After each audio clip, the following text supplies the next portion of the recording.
Hello friends, welcome to my channel.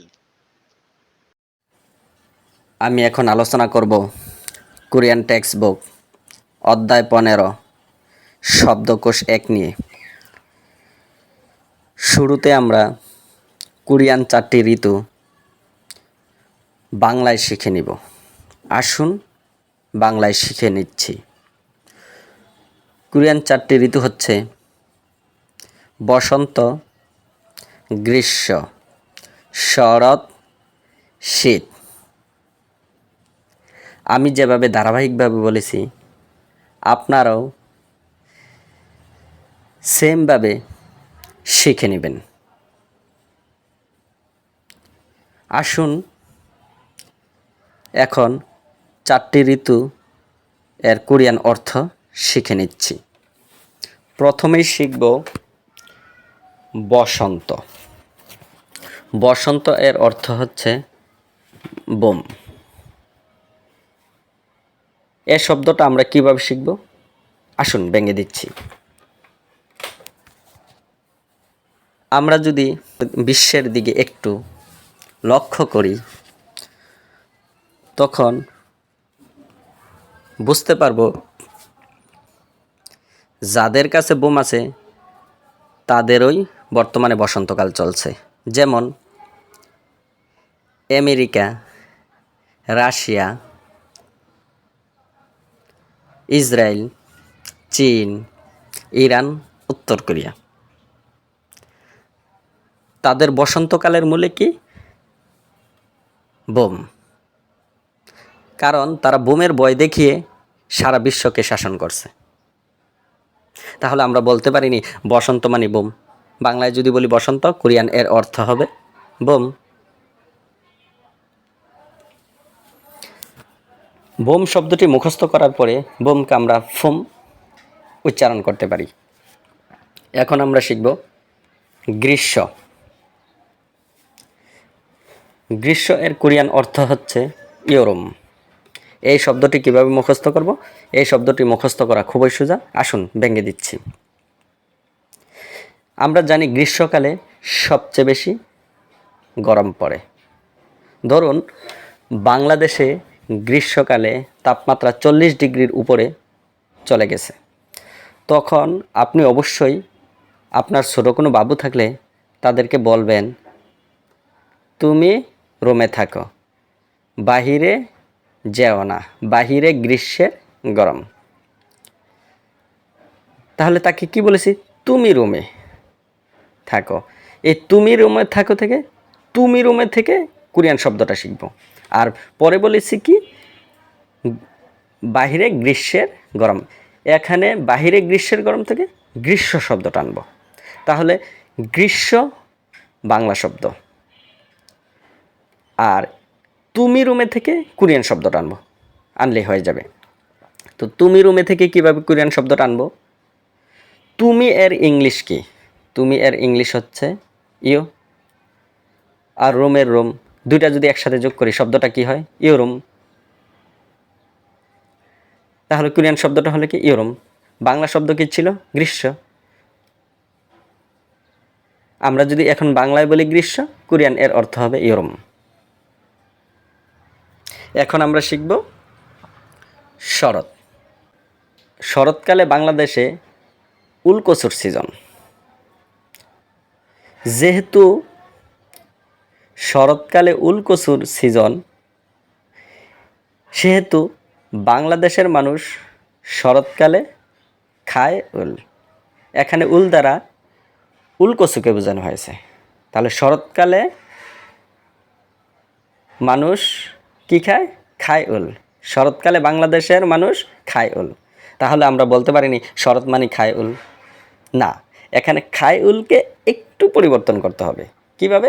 এই যে খায়ের খা, উলের উল, দুইটা যদি একসাথে যোগ করি শব্দটা কি হয়? খাউল। খাউল অর্থ কি? শরৎকাল।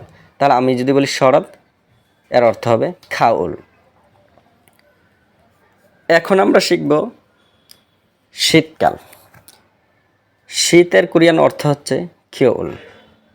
আমরা যদি শরৎকাল পারি, শীতকাল এভাবেই পারবো। কিভাবে? শরৎকাল আমরা শিখেছিলাম খাউল। এই খাউল বাংলায় যখন আমরা লিখি, দেখুন বাংলায় শব্দটা লিখি খাউল, খা উল। তাহলে খাউল লিখতে প্রথমে বাংলা শব্দটা কি, বাংলা বর্ণটা হচ্ছে খা। এই খায়ের জায়গায় যদি বাংলা আরেকটি বর্ণ, ব্যঞ্জন বর্ণ, ওই বর্ণটা হচ্ছে ক্ষীয়, ক্ষীয় বসিয়ে দেই, তাহলে শব্দটা হয়ে যাবে, শীতকালে শব্দটা হয়ে যাবে। তাহলে ক্ষীয় যদি বসাই শব্দটা কি হবে, ক্ষীয় উল।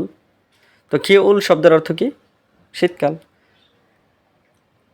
আমরা শরৎ পারলে শীত এভাবেই মুখস্থ হয়ে যাবে। ক্লিয়ার? তাহলে শরৎ ছিল খাউল, শীত হচ্ছে ক্ষীয়উল। আসুন 4টি ঋতু আবার বাংলার পাশাপাশি কোরিয়ান অর্থ সহ বলে নিচ্ছি। প্রথমে বসন্ত, বোম, গ্রীষ্ম, ইয়রুম, শরৎ, খাউল, শীত, ক্ষীয়উল। আসুন আমরা এখন 4টি ঋতুর 4টি আবহাওয়াগত বৈশিষ্ট্য বাংলায় প্রথমে শিখে নিচ্ছি। 4টি বৈশিষ্ট্য হচ্ছে: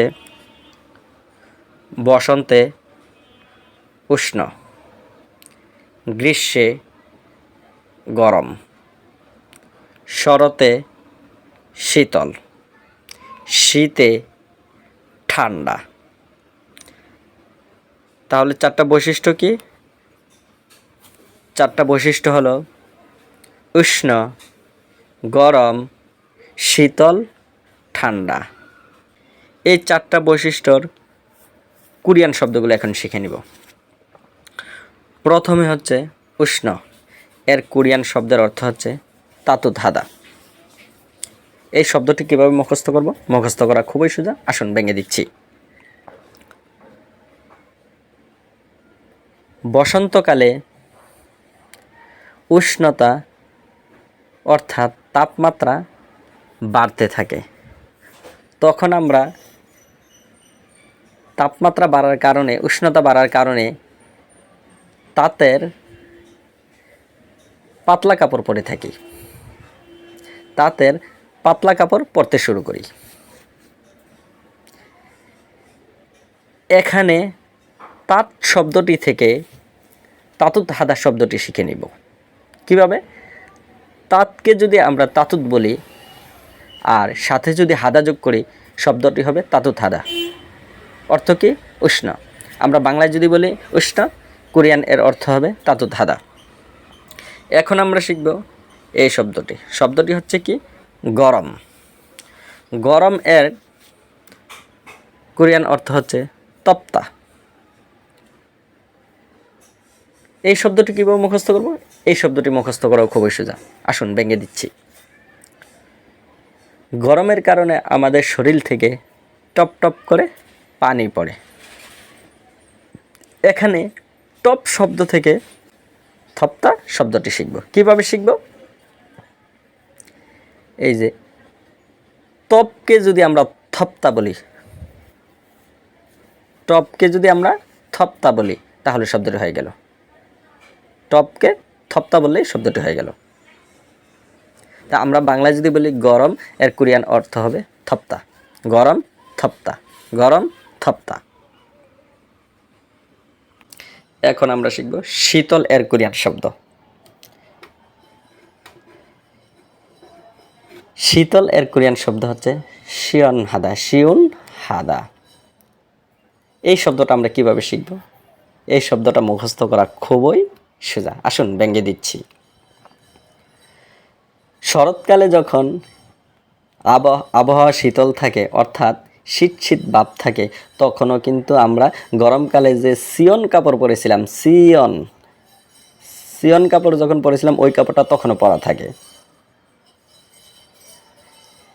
যেহেতু এই সিয়ন কাপড়টা আমাদের তখনও পরা থাকে, তাহলে আমরা এই সিয়ন থেকে শীতল এর শিয়ন শব্দটা শিখে নেব। কিভাবে?